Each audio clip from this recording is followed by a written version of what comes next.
Hello friends. तो आज आपका स्वागत है। आज हम लोग करेंगे ज्योग्राफी के क्वेश्चन।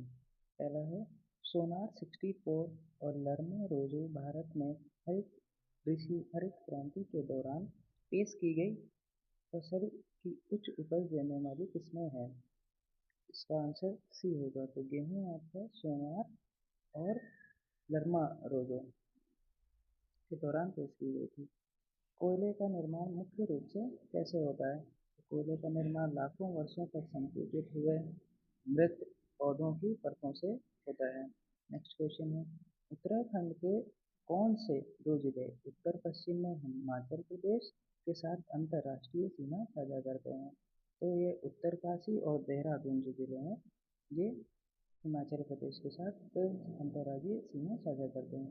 नेक्स्ट क्वेश्चन है, भारतीय पौराणिक कथाओं और पुरातत्व के संदर्भ में भारत की निम्नलिखित में से कौन सी तटीय विशेषता विवर्तनिक, टेक्टोनिक या समुद्र के स्तर में परिवर्तन के कारण संलग्न मानी जाती है? तो इसका राइट आंसर हो जाएगा गुजरात के पास जो द्वारका है।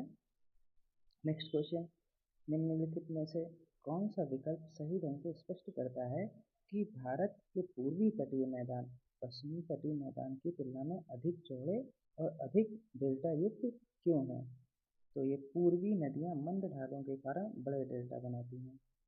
नेक्स्ट क्वेश्चन है आपका, कृषि उपज के भंडारण से पहले धूप में और फिर छाया में सुखाना क्यों आवश्यक है? तो इसका आंसर हो जाएगा उपज के रंग, नदी की मात्रा को कम करने और कीटों तथा कवकों की वृद्धि को रोकने के लिए इसको धूप में सुखाना आवश्यक है। नेक्स्ट क्वेश्चन है, निम्नलिखित में से कौन सी विशेषता पूर्वांचल की पहाड़ियों को शेष हिमालय पर्वत प्रणाली से अलग करती है? तो यह होगा, वे पूर्वी सीमा के अनुदिश एक उत्तरी चाप में फैली हुई हैं। नेक्स्ट क्वेश्चन है आपका, एक कृषक समुदाय खेती योग्य भूमि में सीमित वृद्धि के बावजूद फसल की उपज को अधिकतम करना चाहता है। इस लक्ष्य को प्राप्त करने के लिए उन्हें किन पद्धतियों को प्राथमिकता देनी चाहिए? तो इसका आंसर हो जाएगा फसल की किस्मों में सुधार, फसल उत्पादन में सुधार और फसल सुरक्षा प्रबंधन। ये फ्रेंड्स ये क्वेश्चन है ये आपके यूपी टेट और यूपी पुलिस और रेलवे की सारी परीक्षाओं के लिए बहुत ही इंपॉर्टेंट है। नेक्स्ट क्वेश्चन है आपका, अनाज के भंडारण के संबंध में निम्नलिखित में से कौन सा कथन सही है? तो भंडारित अनाज, इसका आंसर होगा भंडारित अनाज में होने वाली क्षति के लिए जिम्मेदार जैविक कारक कीट, कृंतक और कवक हैं। नेक्स्ट क्वेश्चन है आपका, निम्नलिखित में से किस सिंचाई विधि में से पानी को सबसे कम बर्बाद होता है? तो ये कौन सी सिंचाई विधि होगी? ये ड्रिप सिंचाई होगी। ड्रिप सिंचाई से पानी की कम बर्बादी होती है। नेक्स्ट क्वेश्चन है, निम्नलिखित में से कौन सी नदी अमरकंटक पहाड़ से निकलती है? तो अमरकंटक पहाड़ से निकलने वाली नदी जो है ये नर्मदा है। ये विंध्याचल पर्वत श्रेणी में स्थित अमरकंटक पहाड़ से निकलती है और खंबात की खाड़ी में गिर जाती है। नेक्स्ट आपका ऑप्शन जो गोदावरी दिख रहा है, ये आपके नासिक, जो महाराष्ट्र में नासिक है, वहाँ से त्र्यंबकेश्वर से निकलती है और ये भी बंगाल की खाड़ी में गिरती है। और जो ऑप्शन है एक महानदी, ये आपके छत्तीसगढ़ के, और जो ऑप्शन है आपका महानदी, ये छत्तीसगढ़ के धमतरी जिले में सिहावा के समीप से निकलती है और ये भी बंगाल की खाड़ी में गिरती है। और इसका जो फोर्थ ऑप्शन ये कृष्णा है, ये भी आपको पता होगा कि महाबलेश्वर जो महाराष्ट्र के समीप है, पश्चिमी घाट से निकलती है और ये भी बंगाल में गिरती है। तो ये चारों नदियाँ बंगाल में गिरने वाली नदियाँ, बंगाल की खाड़ी में गिरने वाली नदियाँ हैं। नेक्स्ट क्वेश्चन है, निम्नलिखित में से किसे दक्कन का पठार तो छोटा नागपुर के पठार से अलग करता है? तो ये क्वेश्चन कई बार रिपीट हो चुका है। ये विंध्य पर्वतमाला जो है ये दक्कन को पठार से, छोटा नागपुर के पठार से अलग करती है। नेक्स्ट क्वेश्चन आपका हो जाएगा, परिकेंद्रीय दिक् स्थान कहाँ होता है? तो परिकेंद्रीय दिक् स्थान आपका केंद्र की आवरण की दो परतों के मध्य में पाया जाता है।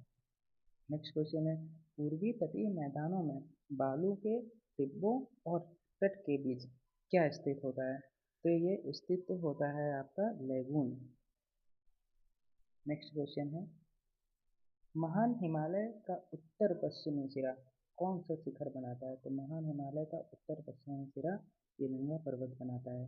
नेक्स्ट क्वेश्चन है आपका, निम्नलिखित में से भारत के विशाल मैदानों के समतल होने का मुख्य कारण क्या है? तो इसका मुख्य कारण होगा नदी का निक्षेपण। नेक्स्ट क्वेश्चन है आपका, नीचे दिए गए दो कथन दिए गए हैं, इनमें से बताना है आपको कि कौन सा कथन सही होगा।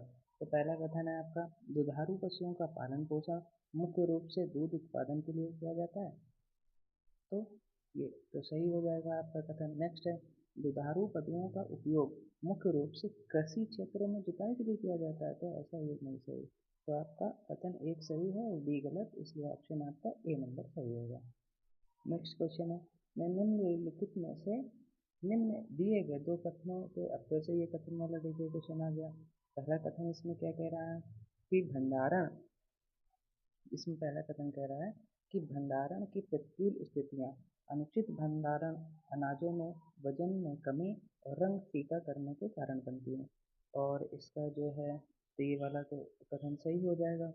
और नेक्स्ट कह रहा है कि भंडारण की प्रतिकूल स्थितियां बीज की जीवन क्षमता या अंकुर क्षमता और अनाज की बनावट में सुधार करती हैं। तो ये आपका कथन गलत हो जाएगा, इसलिए आपका ऑप्शन कौन सा, डी सही होगा। तो नेक्स्ट क्वेश्चन है आपका, अंतर फसलीय के लिए भिन्न भिन्न पोषक तत्वों की आवश्यकताओं वाली फसलों का चुनाव क्यों किया जाता है?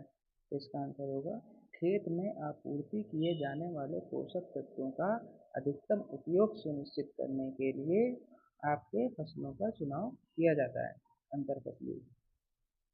नेक्स्ट क्वेश्चन है, बाबर पट्टी का निर्माण करने वाली सामग्री का उद्गम क्या है? तो बाबर पट्टी का निर्माण कौन करता है? तो इसका होगा ऊंची पर्वत श्रृंखलाओं से बहकर आया मलबा बाबर पट्टी का निर्माण करता है। नेक्स्ट क्वेश्चन है कि निम्नलिखित में से कौन सा द्वीप भारत का सबसे दक्षिणी बिंदु है? तो भारत का सबसे दक्षिणी बिंदु है इंदिरा पॉइंट। नेक्स्ट क्वेश्चन है, चेक डैम कृषि जल की उपलब्धता और मृदा गुणवत्ता में सुधार करने में कैसे सहायक करते हैं? तो ये होगा, इसका आंसर होगा, वे भूजल स्तर को बढ़ाते हैं और मृदा अपरदन को कम करते हैं। आपका आंसर ए सही हो जाएगा। नेक्स्ट क्वेश्चन है, भारत मौसम विज्ञान विभाग यानी कि IMD के अनुसार थार मरुस्थल में होने वाली अनुमानित कुल वार्षिक सामान्य वर्षा कितनी है, जिसका विचरण गुणांक CV लगभग 38% है। तो इसका हो जाएगा 250 mm प्रति वर्ष बारिश होती है। नेक्स्ट है आपका क्वेश्चन, और ये इस वीडियो का लास्ट क्वेश्चन है, भारत के उत्तर पश्चिमी मैदानों के निर्माण में किन नदियों का योगदान रहा है? तो भारत के उत्तर पश्चिमी मैदानों के निर्माण में आपके सतलज, व्यास और रावी नदियों का निर्माण करने के लिए इन नदियों का योगदान रहा है। तो आपको फ्रेंड्स कैसा रहा लगा ये वीडियो कैसा लगा आपको, इसके बारे में आप कमेंट में बताएं। और यदि आपका ALP का पेपर या UP टेस्ट का पेपर या UP पुलिस कांस्टेबल का परीक्षा लगी हुई है, तो इन क्वेश्चनों को, ज्योग्राफी के क्वेश्चनों को ज़रूर करके जाएं। Thank you. जय हिंद।